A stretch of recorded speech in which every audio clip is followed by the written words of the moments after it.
There is a kind of silence that has nothing to do with sound. It is the silence of a person who has decided, after a very long time, to stop pretending they did not hear, to stop pretending they did not see, to stop folding themselves small enough to disappear into the walls of a house that was never theirs. That kind of silence is heavy. It builds for years. And when it finally breaks, when the person carrying it finds a way to let it out, the sound it makes can travel further than a scream, further than a gunshot, further than anything, because it travels through paper. What you are about to hear is the account of a woman named Dora. She was a cook on a sugar plantation in Louisiana in the 1850s. She spent nearly 2 decades feeding a family that never once learned her last name. She stirred their pots and salted their meat and listened to every word spoken in that house. Because when you are treated like furniture, people forget you are in the room. They told her nothing. They told her everything. And one night, in the summer of 1857, for reasons that historians and archivists have debated ever since a bundle of handwritten pages was discovered inside the false bottom of an oak chest in 1923, Dora wrote it all down.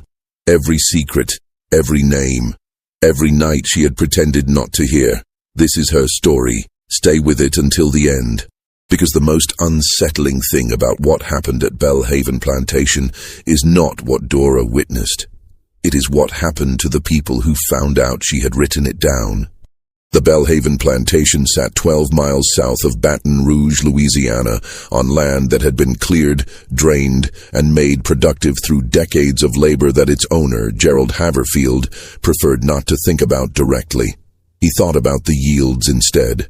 He thought about the price of sugar in New Orleans, about the weight of barrels, about weather patterns and the health of the cane. He was a man who had trained himself to see the operation without seeing the human machinery that ran it. The way a person can learn to look at a clock and read the time without ever thinking about the gears. Gerald was 53 years old in the summer of 1857. He had the broad, reddened face of a man who spent too much time on horseback under a southern sun and too many evenings on his veranda with a glass of bourbon. He was not a cruel man in the way that the word implies deliberate pleasure in cruelty. He was something more ordinary and in many ways more dangerous. He was a man who simply did not look. He did not look at the people who worked for him. He did not look at the accounts his overseer kept in the grey ledger book. He did not look at the faces of the women who carried his meals from the separate kitchen house, through the garden, and up the back steps into his dining room. Dora had been doing that walk for 18 years. She had been brought to Belhaven in 1839, when she was approximately 19 years old.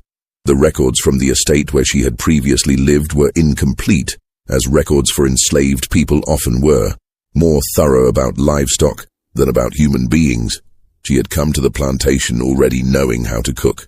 Her previous mistress had kept a kitchen that required precision, and Dora had learned that the kitchen was a place where competence could buy a kind of quiet authority. A cook who produced poor meals was punished. A cook who produced excellent ones was left alone to produce them. She learned very early that excellence was a form of armor. By 1857, Dora was somewhere in her mid to late 30s. She ran the plantation kitchen with the focused efficiency of a woman who had long understood that the only space truly available to her was the one she carved out through skill. The kitchen house itself was a separate building behind the main house, a common arrangement in Louisiana plantations, both for the practical reason of keeping cooking fires away from the main structure and for the social reason of keeping the people who did the cooking at a visible remove from the people who ate what they cooked. The kitchen was approximately 40 feet from the main house's rear entrance. There was a covered walkway, a pergola overgrown with jasmine that bloomed white and sweet from April through October. Dora walked that path many times each day. And the thing about that path, the thing that mattered enormously, though no one who designed the architecture had considered it, was that the rear windows of Gerald Haverfield's study sat directly above the back steps where the path ended. Gerald Haverfield conducted much of his private business in that study. He conducted it with the windows open, because the Louisiana summer heat was relentless, and because he had, over 18 years, completely ceased to register Dora's presence in the way one ceases to register the sound of a clock ticking in a room they've slept in for years. This was his most consequential error. Dora had been born into a world that required her to make constant, rapid calculations about what she knew, what she could say, and what she was required to pretend not to know. This was not unique to her. It was the particular intelligence that the system demanded from people in her position. A kind of perpetual, exhausting vigilance that went unacknowledged because it was invisible, and because acknowledging it would have required the people around her to admit it existed.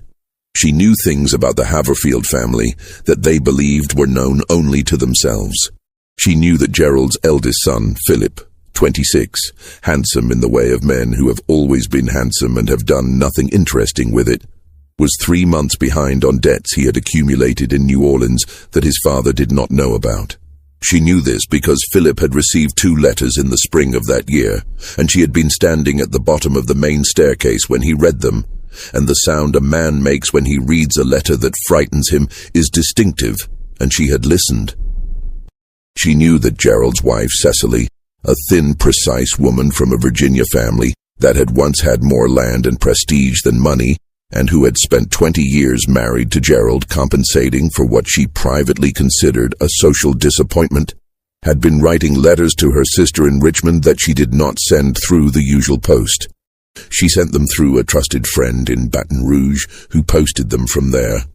Cecily had mentioned this arrangement in a conversation with that friend in the parlor of the main house one afternoon, speaking in the lowered tones that polite Southern women used when they wished to be discreet, not realizing that lowered tones in a house with wooden floors and high ceilings carry differently than they imagine, and that Dora had been in the hallway outside the parlor door, adieu, sting a tray.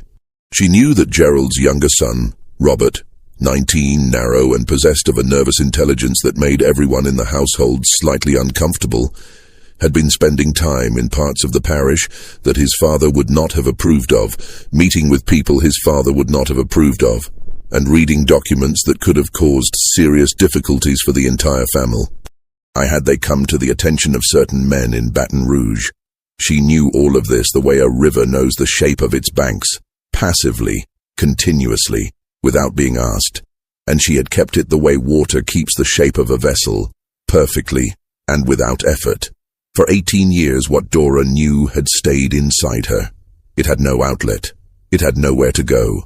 She was a cook on a plantation in Louisiana in the 1850s, and the idea that she might share what she knew with anyone who could do something useful with it was so structurally impossible that it barely formed as a thought. It was simply weight, something she carried. Until the summer of 1857, when 3 things happened in rapid succession that changed the nature of what she was carrying from weight into something more dangerous, something with edges. The first thing happened in June.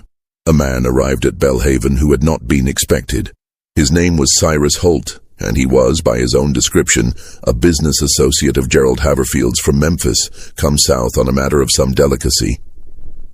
He arrived on a Tuesday afternoon on horseback, with a leather satchel that he kept close to his person at all times, and a manner that Dora, who had a long experience with the difference between men who were comfortable and men who were pretending to be comfortable, recognized immediately as the latter. Gerald Haverfield received Cyrus Holt in his study with the windows open because it was June in Louisiana, and the alternative was suffocating. Dora walked the jasmine path 3 times that afternoon. She did not slow down. She did not position herself deliberately beneath the window. She simply walked at her usual pace, carrying what she was carrying, and she listened to what the open window offered her, because she had learned long ago that the best way to hear things was not to appear to be trying. What she heard, in fragments, the natural fragments of a person walking beneath a window rather than standing still, was enough. Cyrus Holt had come about a debt. Not Philip's debt, which was the debt of a young man who drank too much and played cards badly. This was a different kind of debt, of a different magnitude.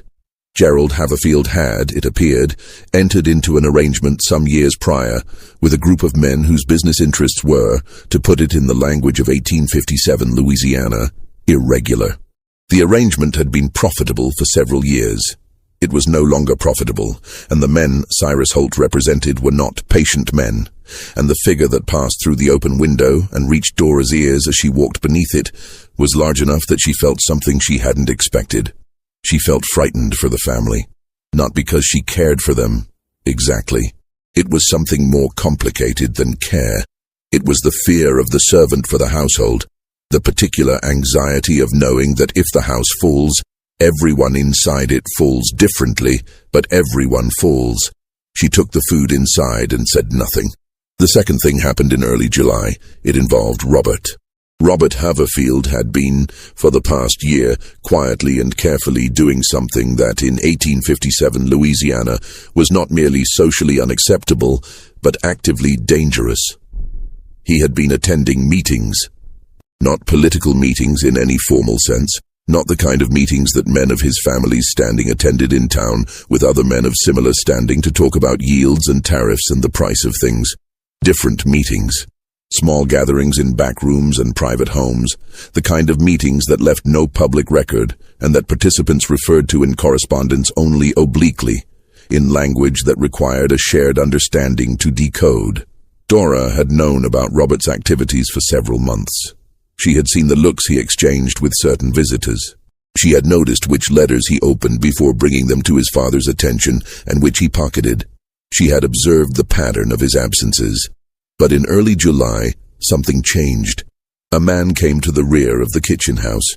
Not the main entrance, not the formal approach that any legitimate visitor would use, but the back, through the vegetable garden, in the late evening when the light was going and the household was moving toward the routines that preceded sleep. He was a slight man, older than Robert, with calloused hands and a deliberate, careful way of moving. He had come to speak with Dora, not about Robert, about something Robert was carrying.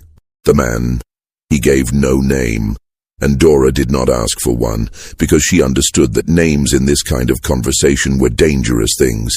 Explained that Robert had taken something he ought not to have taken, something that had been entrusted to the movement that Robert had attached himself to, and that this something needed to be returned or forwarded without going through Robert, who had, in recent weeks, become unreliable in ways that alarmed the people who depended on him. The man asked Dora if she would be willing to help. She looked at him for a long moment. She thought about the jasmine path and the open window and 18 years of walking quietly and hearing everything and carrying it alone. She said she would think about it. The man left the way he had come, through the vegetable garden, and Dora stood in her kitchen for a long time after, listening to the sound of the house settling in the heat. She was thinking. But she was also, for the first time in a very long time, remembering what it felt like to be asked. The third thing happened in the middle of July. It was the thing that changed everything.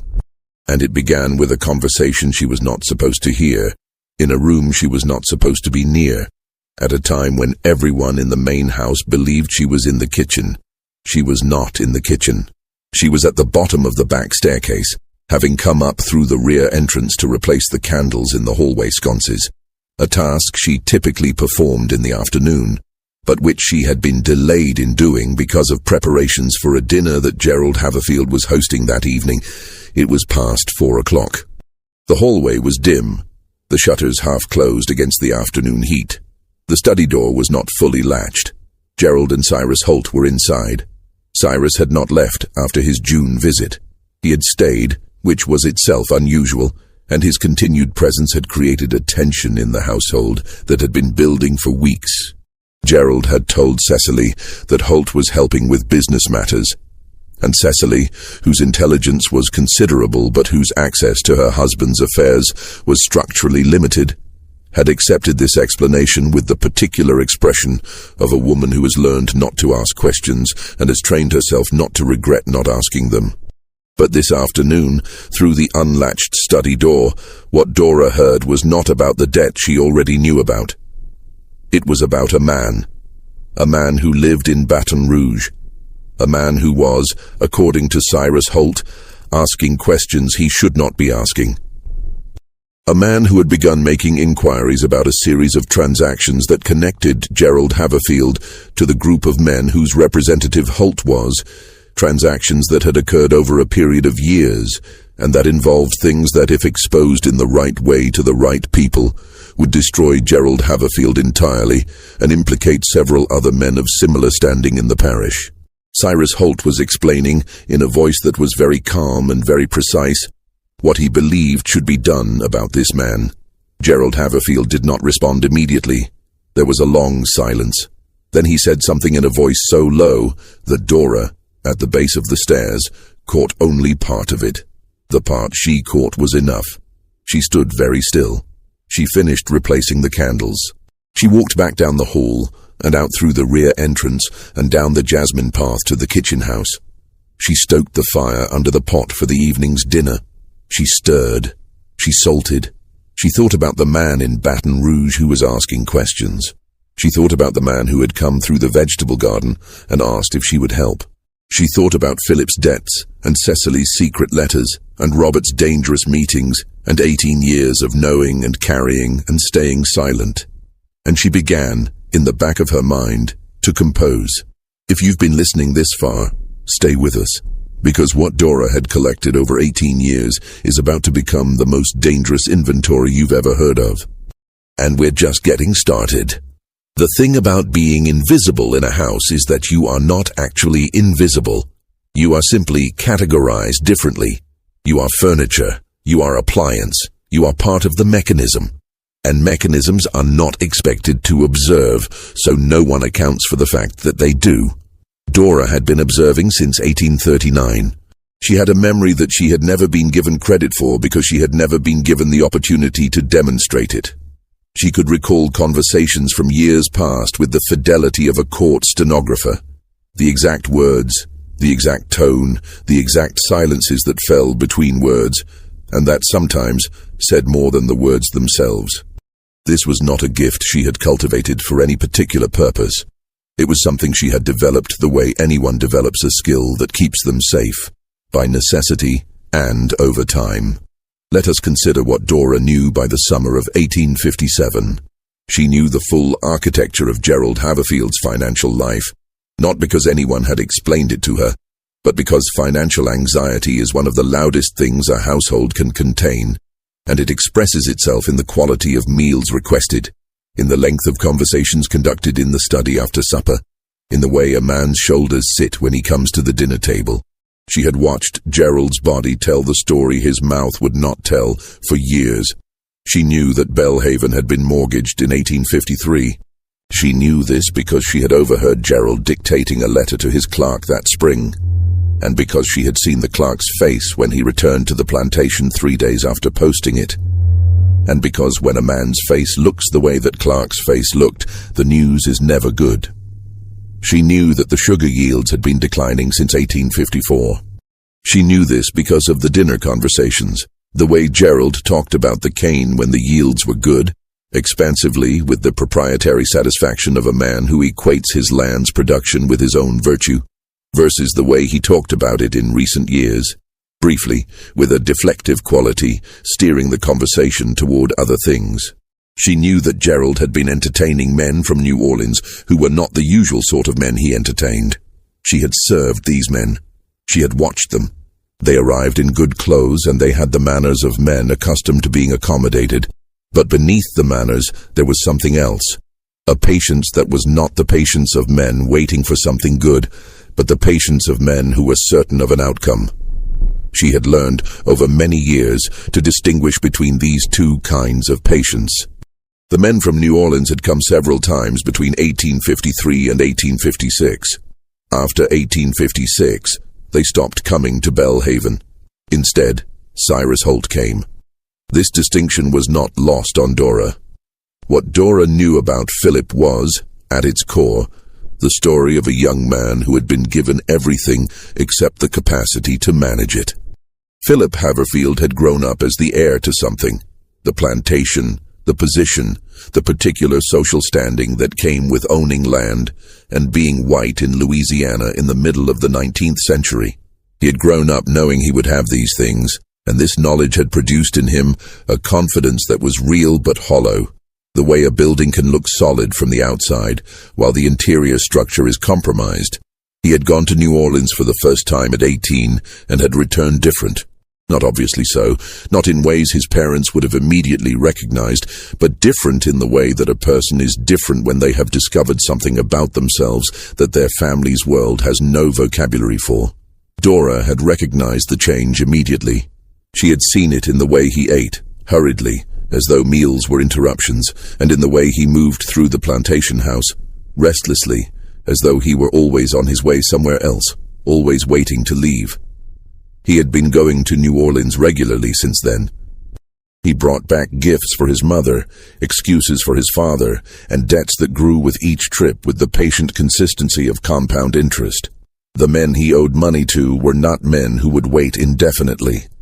Dora knew this not from overhearing any conversation about them specifically, but from the quality of the letters that arrived for Philip, the ones he received and immediately burned rather than leaving them on the desk in his room. She knew letters were burned because she was responsible for cleaning the fireplaces and burned paper leaves a particular ash. By July of 1857, the ash in Philip's fireplace was accumulating at a rate that told a story all by itself.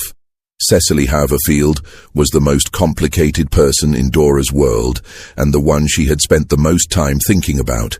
She was not a bad woman. Dora had decided this years ago with the careful objectivity of someone who has had ample time and close proximity to make an assessment.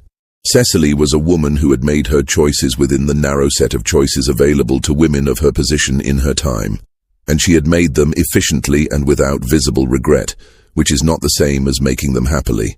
She ran the household with a precision that bordered on compulsion.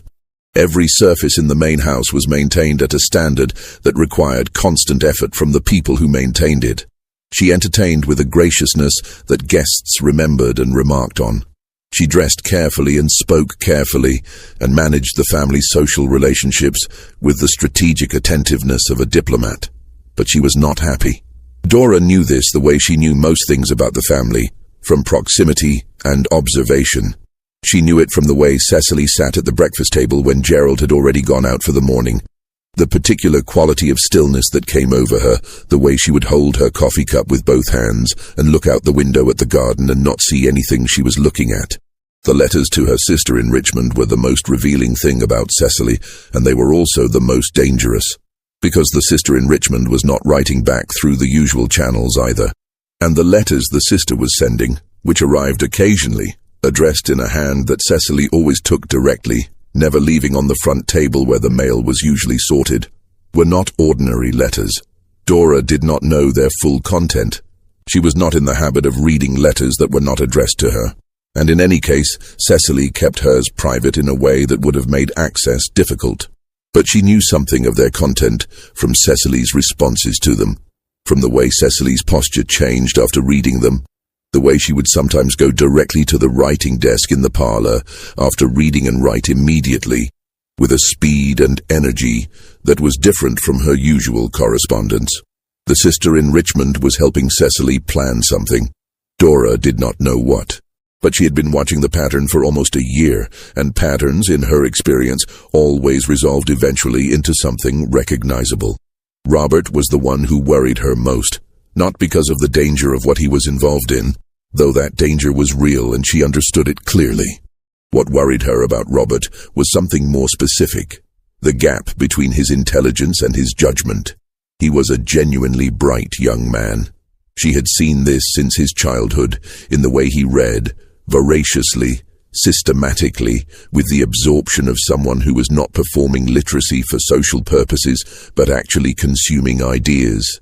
He had grown up in a household where the library was well stocked and largely decorative, and he had worked through a significant portion of it by the time he was 15, which was how he had encountered the ideas that had quietly, thoroughly reorganized his understanding of the world he had been born into. The problem was that his intelligence had outpaced his caution. He had become involved with people who were doing serious, dangerous work, with a care and discretion forged in the awareness of exactly what the consequences of exposure were.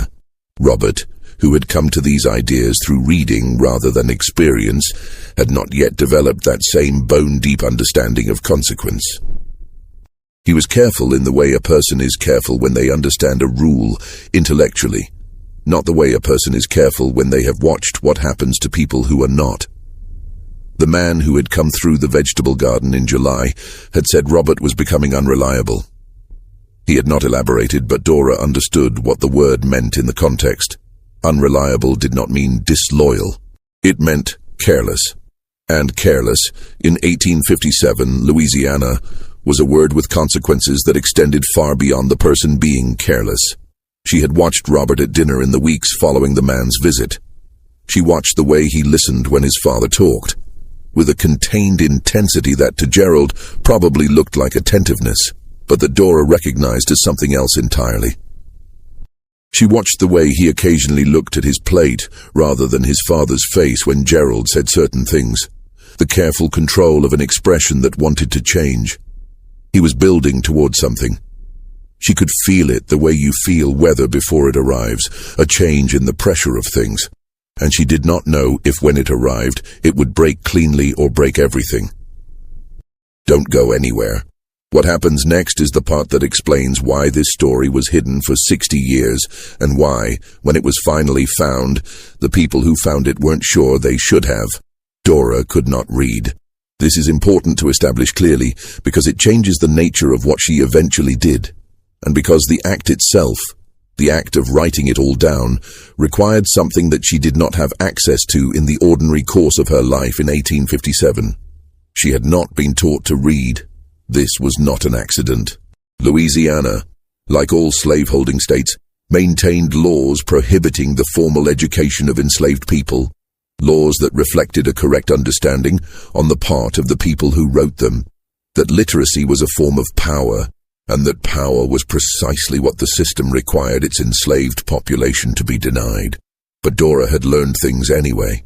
She had learned the way a person learns in a world that officially denies them access to learning, obliquely, through proximity, through the particular human ability to absorb more than you are given credit for absorbing. She could not read a page of text with fluency, but she could read enough.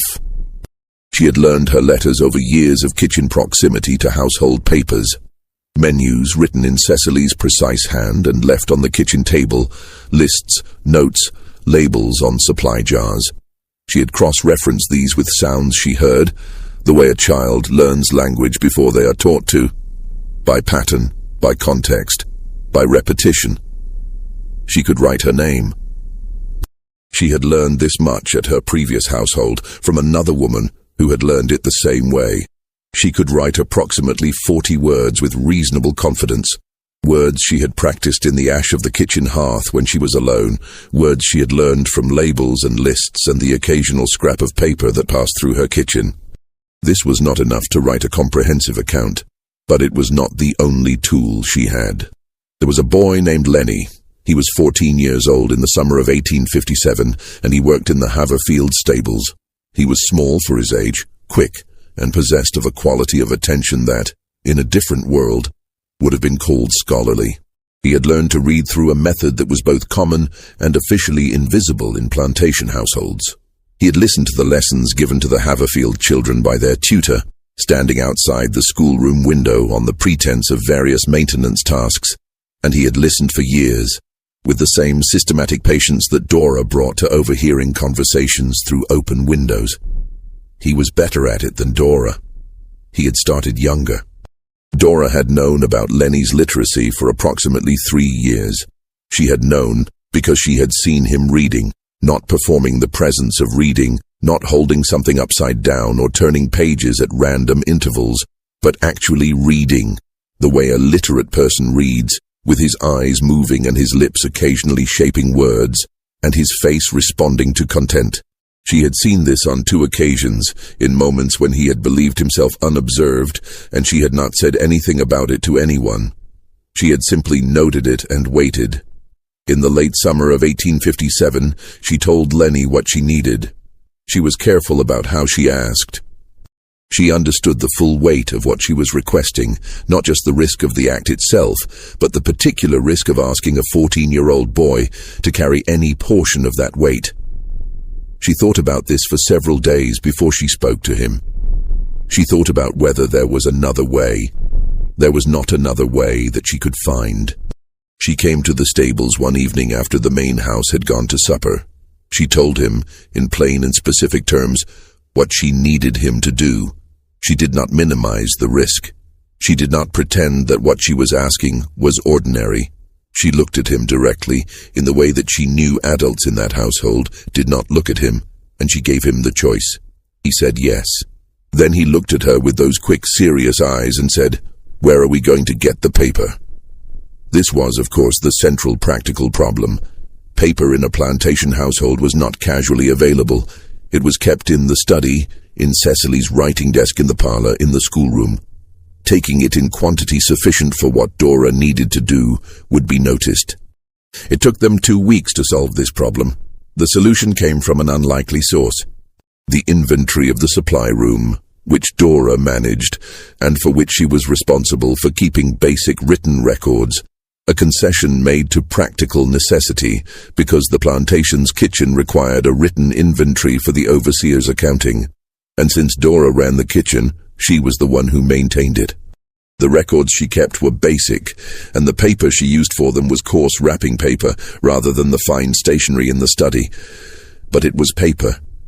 She began accumulating it slowly, 1 or 2 sheets at a time, over the course of 2 weeks in August.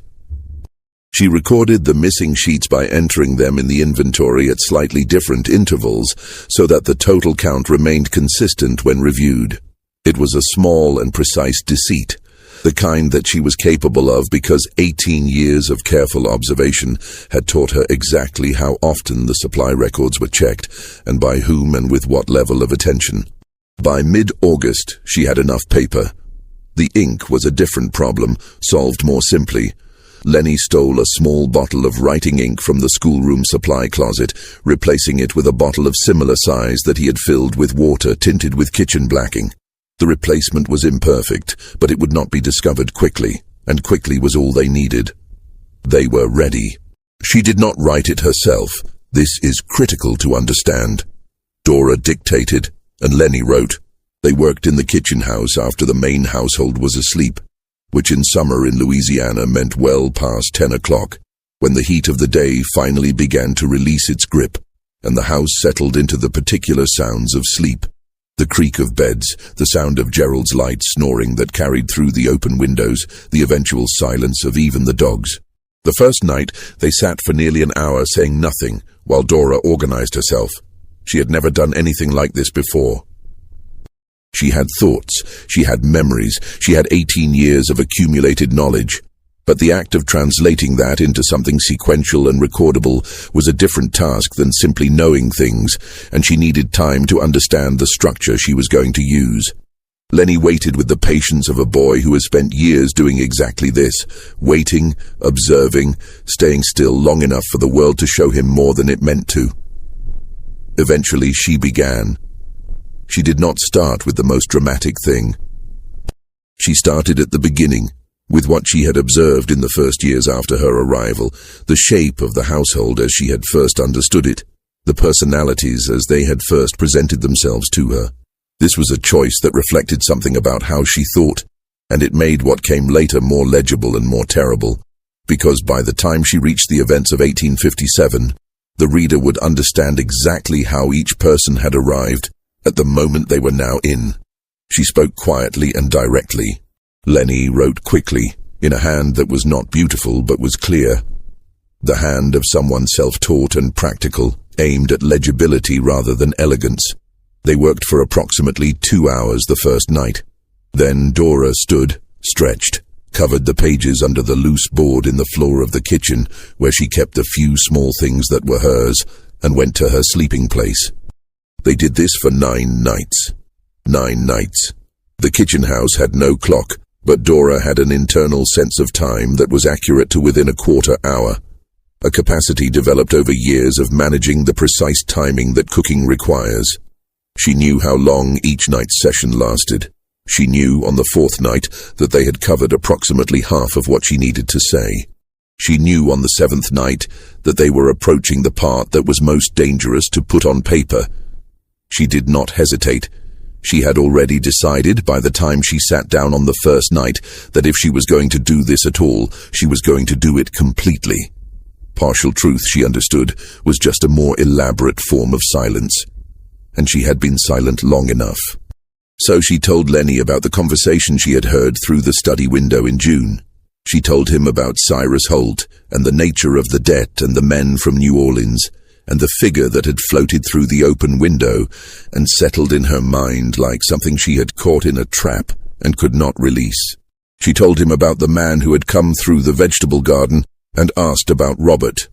She told him about the conversation at the bottom of the staircase, the words through the unlatched study door, and what they had implied about the man in Baton Rouge who was asking questions and what Cyrus Holt believed should be done about him.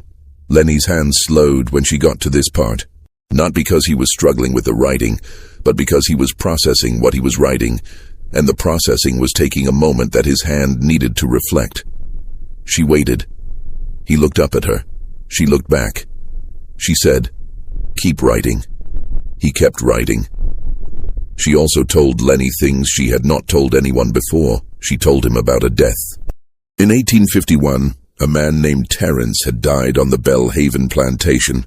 He had been one of the field workers, a man in his 40s who had spent years on the plantation, who was well regarded among the others in the quarters, and who had, in the year before his death, been in possession of information that Dora had known about and that she believed had contributed in some indirect but real way to what happened to him. She had no proof of this. She was careful to say so when she dictated it. She said, "I don't know it as a fact. I know it as something that sits in me wrong." But she put it in the pages anyway, because she believed that even what you only know partially deserves to be said when the alternative is that it goes unsaid forever. She told him about a woman named Addie, who had been sold from Belle Haven in 1848, under circumstances that the official record of the transaction, if there even was one, would have described with the bureaucratic neutrality of a property transfer. What those records would not describe was the reason. What those records would not describe was the conversation Dora had overheard 2 weeks before the sale in the study through the open window while walking the Jasmine path. She had carried Addie's story for 9 years. She put it in the pages. She told him about the visiting men from New Orleans, not just that they came, but what she had observed about their nature, the quality of their patience, the way they looked at the plantation and its people in a way that was different from how planters or business partners look at property, a way that told her something about the nature of the arrangement, though she could not have named Pretai. Seely what it was. She told him about a document she had seen, not read, because she could not read it fully, but seen clearly enough to describe its physical appearance, the letterhead, the signature at the bottom, the shape and arrangement of the text in a way that she believed, in combination with what she had heard, would be legible to someone who could read. She told him about the small, systematic ways in which the accounting of the plantation had been, over the years she had been there, arranged to produce a picture of the operation that was slightly but consistently different from the reality she observed and lived. She told him about a man named August Fry. August Fry was a name that Dora had heard once in passing, in a conversation between Gerald Haverfield and a man she did not recognize who had arrived at the plantation in the late winter of 1855. She had been walking the Jasmine path. She was always walking the Jasmine path, and she sometimes felt that the most consequential geography of the entire plantation was those 40 feet of covered walkway, and the name had floated down to her from the open study window with the particular weight of a name that the speaker has calculated before saying. Gerald had said the name once, and the other man had responded, and then Gerald had said something that included the word arrangement, and then they had moved to another part of the room or lowered their voices sufficiently that the path offered nothing more. She had kept the name, August Frey. She had no idea who he was or what the arrangement was. But names that are said with that particular care, in that particular tone, in that particular company, she had learned to keep them. She had learned that sometimes the value of a thing is not visible until later, until it combines with something else. The way two unremarkable ingredients can produce something that is neither of them. She put the name in the pages. She would not know until much later, until events that the pages themselves would precipitate, whether August Fry was a person who mattered. But she put him in the pages because she had learned to trust the weight of things. On the 9th night, she dictated the final section. It was different from the rest in tone, not softer, but more personal. She told Lenny to write exactly what she said, not to edit or improve, even if what she said was not written the way a book would be written. She said, "My name is Dora. I have lived on this plantation for 18 years. Everything I have written here is true as I know truth to be, which is what I have observed with my own eyes and heard with my own ears. I am not a person the law would give any authority to, and I know what that means for these pages. But I am writing them because the keeping of things inside you, when they are important, when they involve people being done wrong, the keeping of it is its own kind of harm. I have been careful my whole life. Tonight I am choosing something different from careful." She paused. Lenny waited. She said, "Anyone who finds this, I ask you to think about all the things that were never written down, because the person who knew them was not supposed to know how to write. Think about all the pages that were never made. I made these. That is what I can do." She sat for a moment after she finished. Then she said, "Put the date." Lenny put the date. August 22nd, 1857. Dora had known for several weeks before the writing began where she intended to keep the pages. The chest had been in the kitchen house since before she arrived at Belhaven. It was an old oak chest, heavy, scarred from years of use and rough handling, used for the storage of dry goods, dried beans and rice, and the kind of supplies that kept well and needed to be secured against rodents. The chest was not locked because it did not contain anything that anyone in the main household considered worth locking away. Its interior was divided by a thick wooden insert that sat about 2/3 of the way down, creating an upper portion accessible through the lid and a lower portion that appeared, from a casual inspection, to be the solid base of the chest. It was not the solid base of the chest. Someone, she had no idea who or when, had made the insert removable. Not obviously removable, not in a way that would be noticed unless you already knew to look, but removable. The insert was not fixed. It simply rested on a lip of wood that ran around the interior of the chest, held in place by its weight and by the contents above it. Remove those contents, lift the insert, and there was a space below, perhaps 4 inches deep, running the full interior dimensions of the chest, that was, functionally, invisible to anyone who was not looking for it.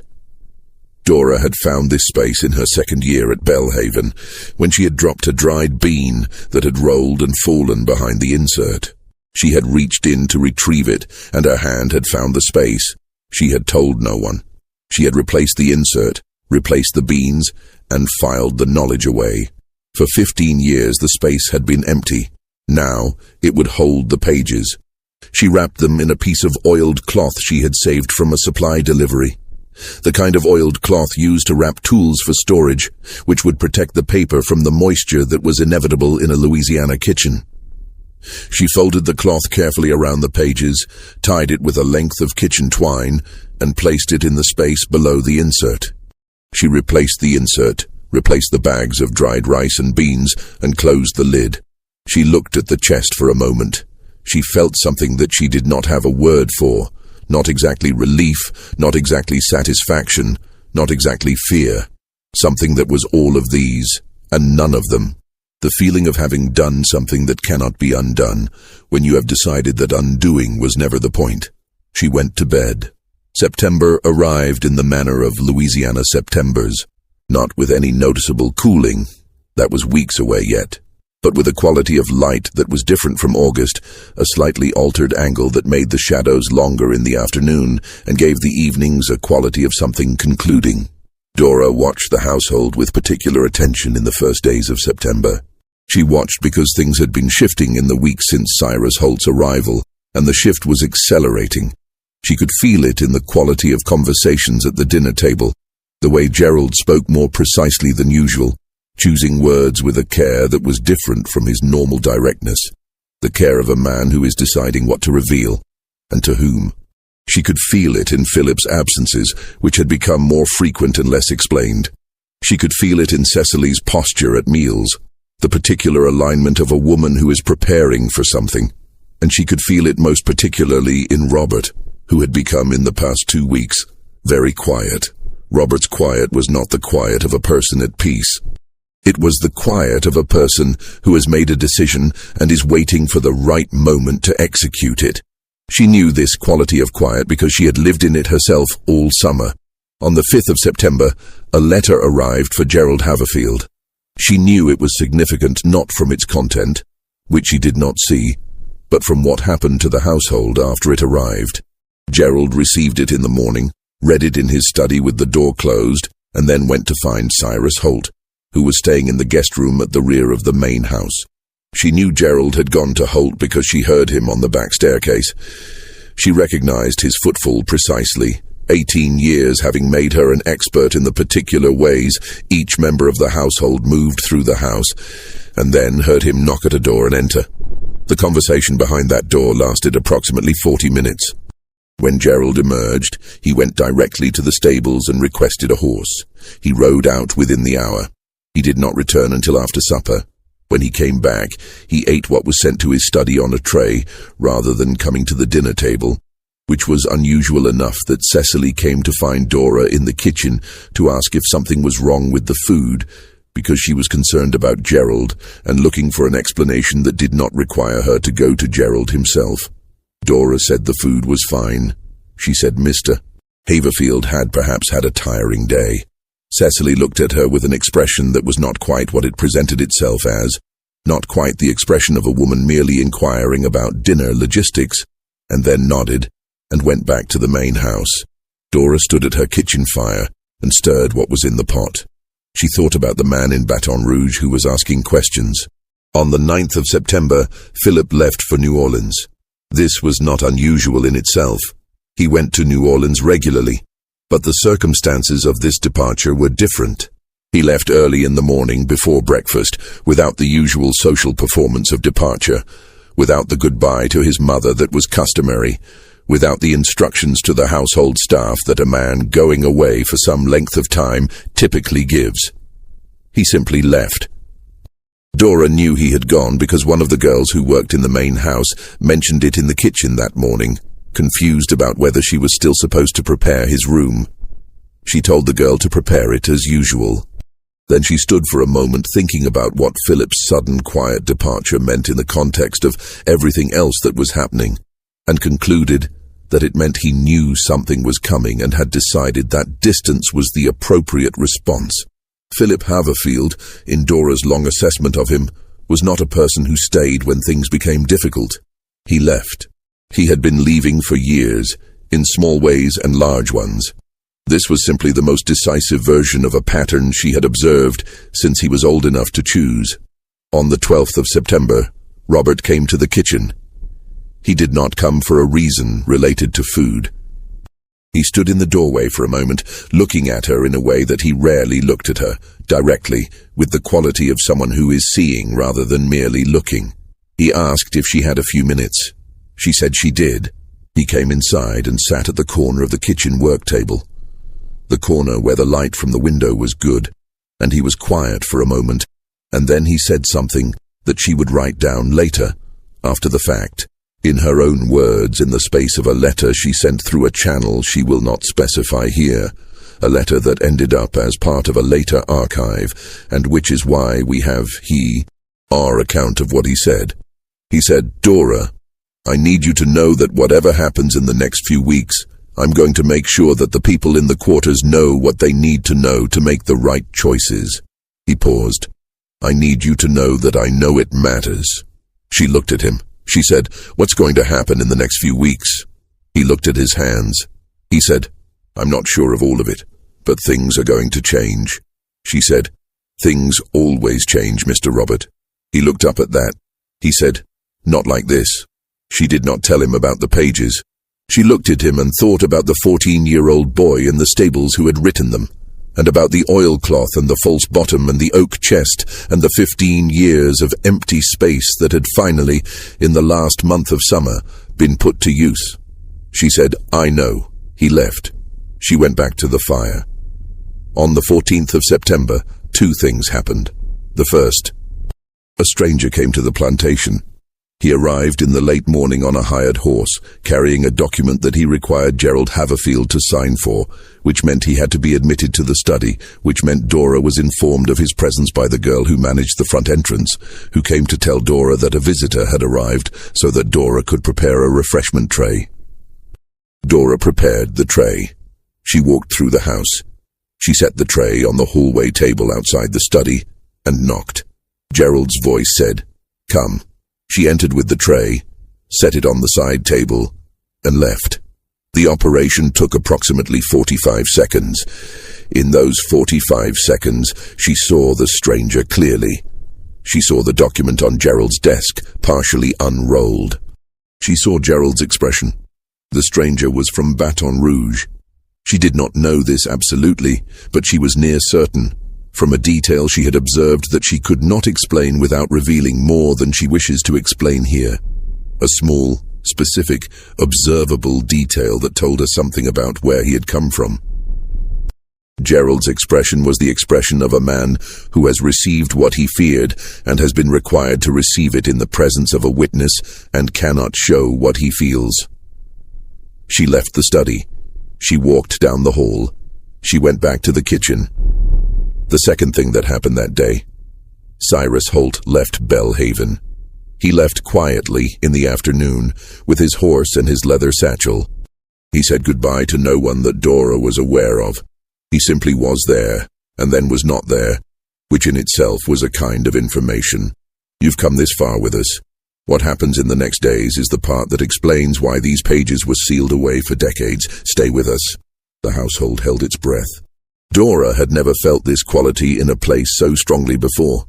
Not even during the difficult periods of previous years, not even during the financial troubles of 1853 or the illness that had swept the quarters in 1855 and killed 4 people in 6 weeks. This was different. This was the specific quality of held breath that preceded not the usual difficulties of a plantation year, but something structural, something that would change the shape of things. She continued cooking. She continued walking the jasmine path. She continued each time she walked it, listening through the windows that were always open because it was September in Louisiana, and the heat had not broken yet. Gerald had gone quiet in a way that was different from his usual taciturnity. He was in the study most of the day and in the evenings, which was not unusual, but the quality of his presence in the house had changed. It had a density to it, a concentration, the way a storm has density before it breaks, and the house felt heavier around him. Cecily was writing. She was writing more letters than Dora had ever seen her write, working at the parlor desk with a speed and continuity that was remarkable. She sealed them herself and walked them to the front door herself and gave them to the houseboy to take into town, which was unusual. She usually left outgoing correspondence on the front table. She was not going through the usual post. Robert was absent most of the day. He left early and returned late, on foot rather than on horseback, and came in through the rear entrance rather than the front, which told her something about where he had been, and more importantly, with whom. On the 18th of September, 3 men arrived who were not invited for supper but ended up sitting in the dining room for 3 hours. Dora cooked for them. She sent the food in through the back staircase as usual. She waited in the kitchen while they ate and talked. She came back to clear as usual. When she came to clear, the men were still at the table. She moved through the room the way she always moved through rooms, efficiently, quietly, without the particular weight of presence that requires acknowledgement. She cleared plates. She set down the dessert course. She refilled glasses.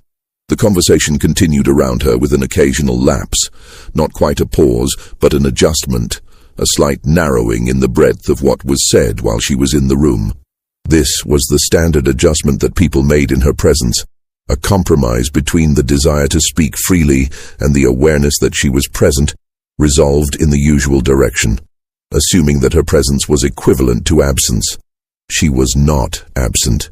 What she heard in those lapses and adjustments was the outline of a situation that, by September of 1857, had become something she had not quite anticipated, even with everything she knew. The document from the stranger on the 14th had not been what she had thought it was. It was not from the man in Baton Rouge, it was from a different direction entirely. It pertained to a different part of Gerald Haverfield's arrangement, the part that involved August Fry. She heard the name. She heard it said with the same calculated precision she had first heard it in 1855, and now it had context, and the context made the weight of those 2 years of keeping the name feel suddenly, vertiginously significant. August Fry was an agent.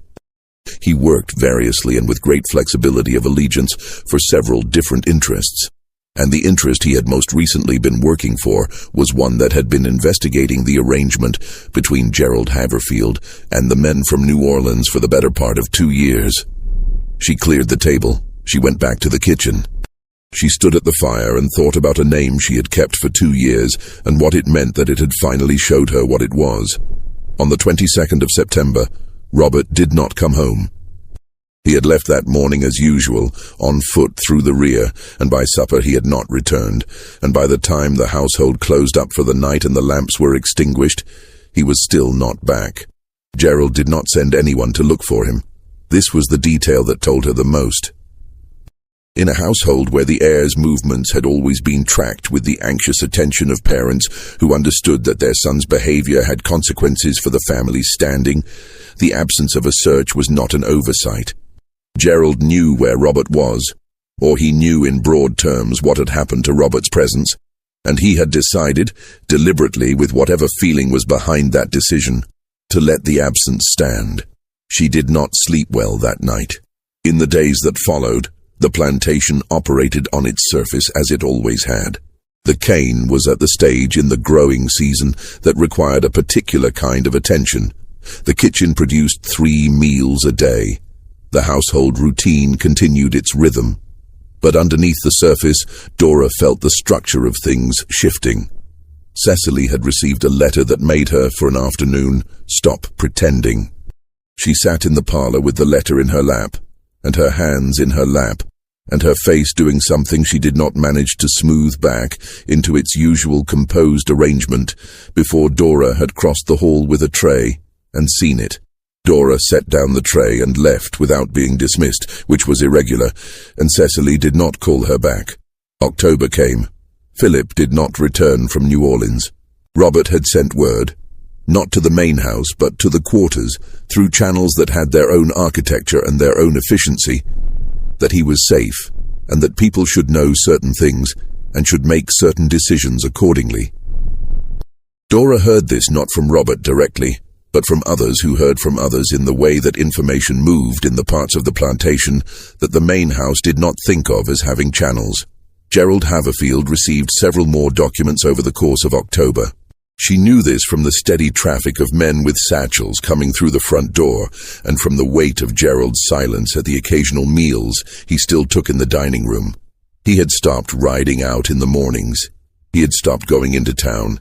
He was staying on the property with the quality of a man who is not staying by choice. Cyrus Holt did not return. The first week of November, 2 men arrived with a document that was different from all the others. They were not from New Orleans. They were not the kind of men who conducted the sort of business that had been conducted in that study for years. They were official men, in the particular way that officials looked in 1857 Louisiana. The quality of their dress, the way they sat their horses, the formality of their address when they presented themselves at the front door and asked to speak with Mr. Gerald Haverfield. Dora was in the kitchen when they arrived. She knew they had arrived from the sound. The particular sound of official men who have come with documents, which is different from the sound of ordinary visitors. She did not walk the jasmine path that morning. She did not need to. She knew, with the deep certainty of someone who has been watching a pattern complete itself for months, that what she had heard through the open window of that study, in June, and in July, and at the bottom of the back staircase in the conversation through the unlatched door, was now being heard by men who had the authority to do something about it. She stood at her fire and felt something that she examined carefully because she was not sure what it was. It was not satisfaction exactly. It was not vindication. It was something quieter than both of those things and more complicated. It was the feeling of a record being made. Gerald Haverfield left Belhaven in November of 1857 under circumstances that the official record of the period describes in the dry, particular language of legal process. The details are not entirely clear from those records because official records of the period were subject to the same incompleteness that Dora had noted in the records of her own life. Information was kept when it served the interests of the people who kept it, and omitted when it did not. What the records do show is that by early 1858, Belhaven was in the process of significant change. Legal proceedings had been initiated that would, over the following years, resolve into outcomes that were imperfect, as such things always were in that period and place, but that were not nothing. Robert Haverfield's name appears in a different context and in different records in the years that follow. He is associated with people and activities that his family's world would have found unforgivable, and he appears to have gone forward with this association without apparent concern for their opinion of it. Philip returned eventually to Louisiana, but not to Belhaven. Cecily went back to Virginia. The letters she had been writing to her sister in Richmond, letters that had been arranged through the friend in Baton Rouge and sent through a channel that bypassed the official post, revealed themselves, in the years that followed, to have been part of a careful preparation for precisely this outcome.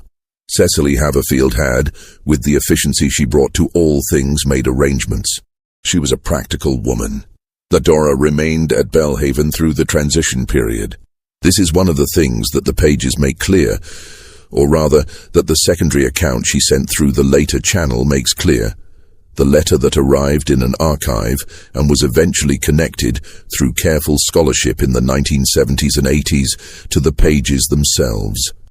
She stayed because the kitchen needed running, and the people in the quarters needed the kitchen running, and the chaos of a collapsing plantation structure has particular effects on the people who have the least structural protection within it, and she was not willing to add to those effects by leaving. She cooked, she kept the kitchen, she made sure there was food, and she waited. The pages themselves were found in 1923. The kitchen house at what had been the Belhaven Plantation had been standing since the 1840s, and it had survived the Civil War and Reconstruction and the long decades after in the condition of most outbuildings that are no longer used for their original purpose, intermittently maintained, gradually weathering, occasionally repurposed for storage. The main house had burned in 1871. The cause was officially listed as accidental, though there were people in the area who had their own account of events which was never formally recorded. The kitchen house did not burn. In 1923, a woman named Agnes Turode, a schoolteacher in East Baton Rouge Parish, the granddaughter of a woman who had lived in the quarters at Belhaven and who had been one of the people Dora was cooking for during the transition period, was helping to clear the old building, which was being demolished to make way for a different structure on land that had changed hands multiple times since the 1860s. Agnes found the chest. She found it because it was too heavy to move easily, and when she investigated why it was too heavy, she found the insert, and when she removed the insert, she found the space below, and in the space below she found the oiled cloth, and inside the oiled cloth she found the pages. She could read.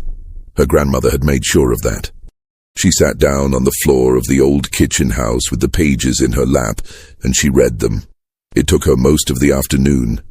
When she was done, she sat for a while without moving in the dusty light of the old building with the pages in her hands.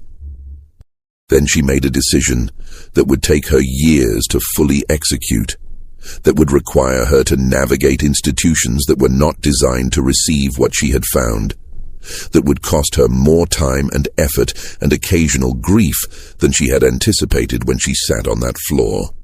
She decided to make sure the pages survived. Here is what we know and what we don't know, and the distance between these two things is where this story continues to live. We know that Dora existed. Agnes Turo's account of finding the pages, written in a journal she kept from the 1920s through the 1950s, is specific and detailed and has been examined by people who know how to examine such things. The pages themselves, or rather, photographs and transcriptions of them, because the originals are fragile and kept under conditions that protect their physical survival, have been seen by scholars of Southern history, archivists, and historians specializing in the period. The question of their authenticity has been examined. The paper, the ink, the writing, all are consistent with the materials and methods available in 1850s Louisiana. The handwriting shows the characteristics of a self-taught writer, which is consistent with Lenny's profile. The content contains specific details, names, financial figures, arrangements, the name August Fry, that have been cross-referenced with other records of the period, official records that the pages had no access to and yet describe with a consistency that is difficult to explain except by concluding that the person dictating them had direct knowledge. August Fray, specifically, is a name that appears in a separate archival collection. A collection of records from an investigation conducted in 1857 and 1858 by a federal agent operating in Louisiana, records that were themselves stored in an obscure archive and not widely known to scholars until the 1980s. The investigation involved several planters in the Baton Rouge area and a network of financial transactions that the pages describe. The name August Fry appears in both the pages and the federal investigation records. There is no way to explain this, except that Dora heard it and Lenny wrote it down. What we don't know is more extensive. We don't know with certainty what happened to Dora after the transition period. There are records that may pertain to her, a woman of her approximate description, approximate age, first name Dora, appears in documents from the early 1860s related to a community in a different part of Louisiana. These records cannot be definitively connected to the woman in the pages. The connection is plausible but unproven. We don't know what happened to Lenny. The boy who wrote the pages appears in no record that can be specifically identified as him after the fall of 1857. This could mean many things. The most hopeful interpretation is that he, like Robert, moved into a different world and left fewer records because the world he moved into was one that kept different records. The less hopeful interpretations are the ones that the period makes available and that we do not need to specify to understand. We don't know the full content of the pages because some of them were damaged before Agnes Turo found them. Louisiana humidity had done work on the oiled cloth, and the outermost pages were partially illegible in places. The transcriptions that scholars have made are of the legible portions, with notations of lacunae. We don't know who the man in Baton Rouge was, who was asking questions that Cyrus Holt believed should be addressed with means beyond mere discouragement. The federal investigation record suggests several possibilities, but none of them can be confirmed as the specific person Dora overheard being discussed.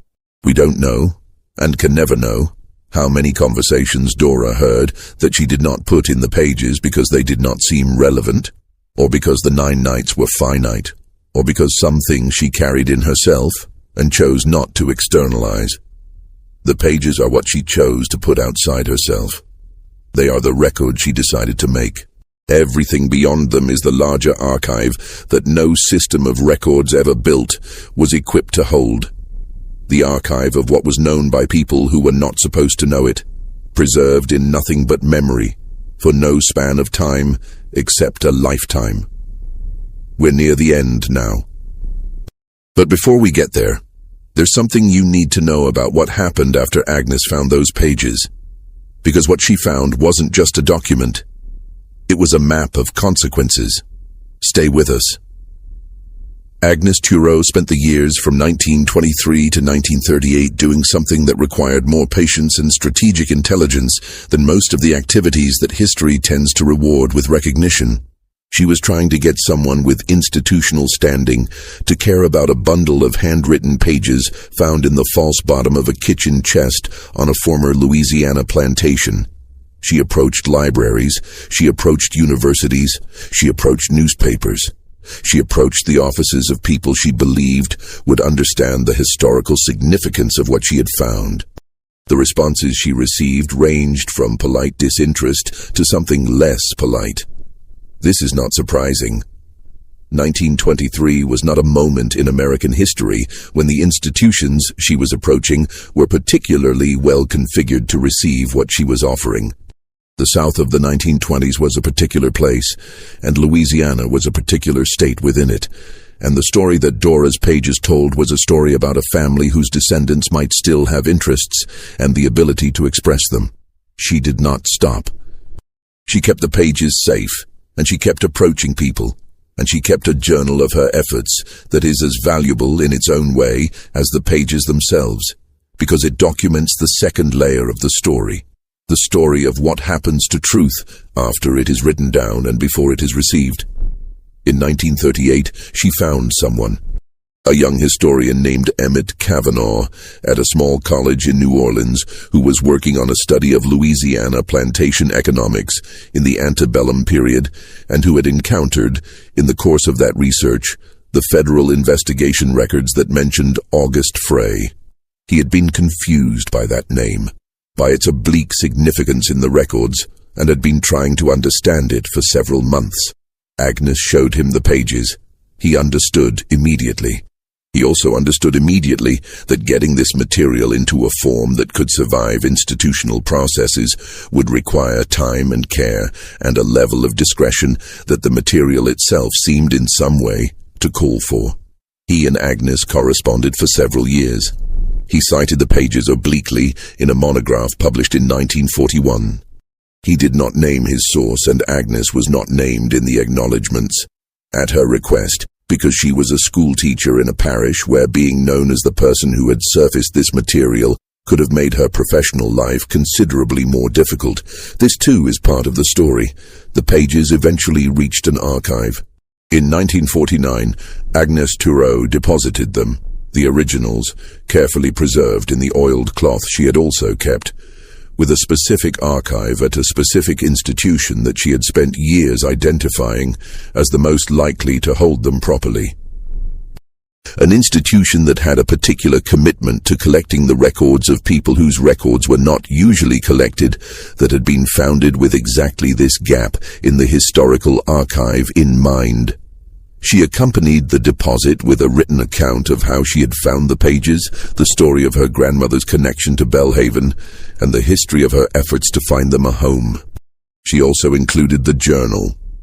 All of this is now archived. All of it can be found by people who know where to look and have reason to look.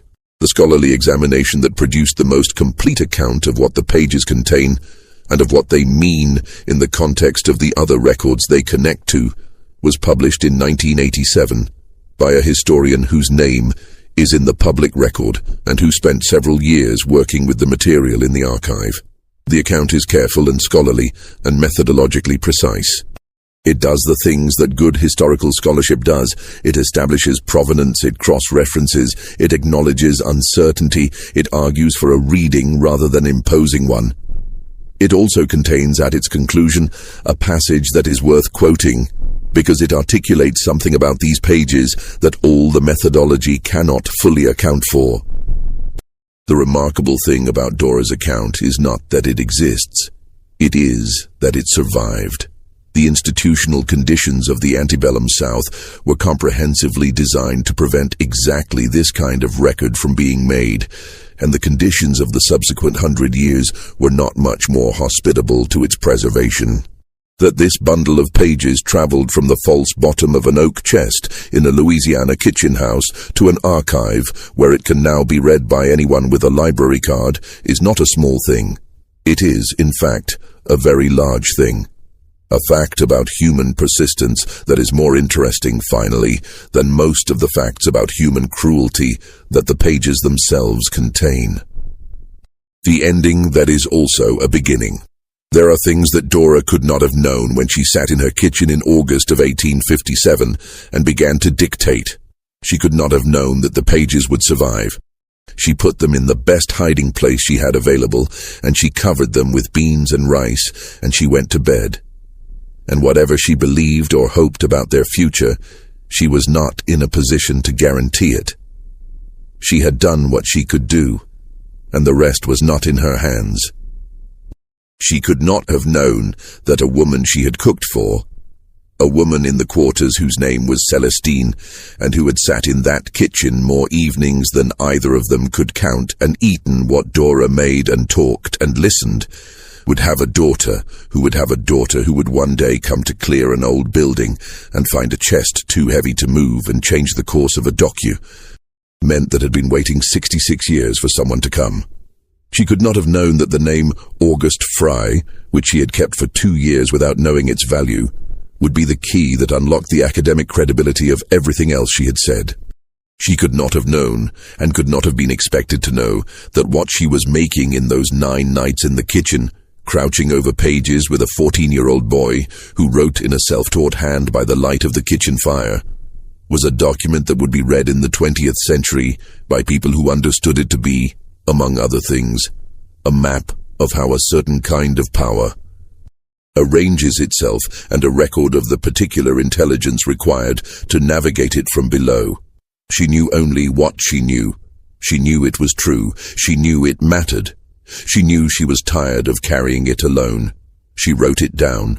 Or rather, she spoke it, and a boy named Lenny wrote it down, in a hand that got more confident across the 9 nights of the project, the letters becoming steadier as the work went on, as if the act of writing something important was itself a kind of practice that improved the writer.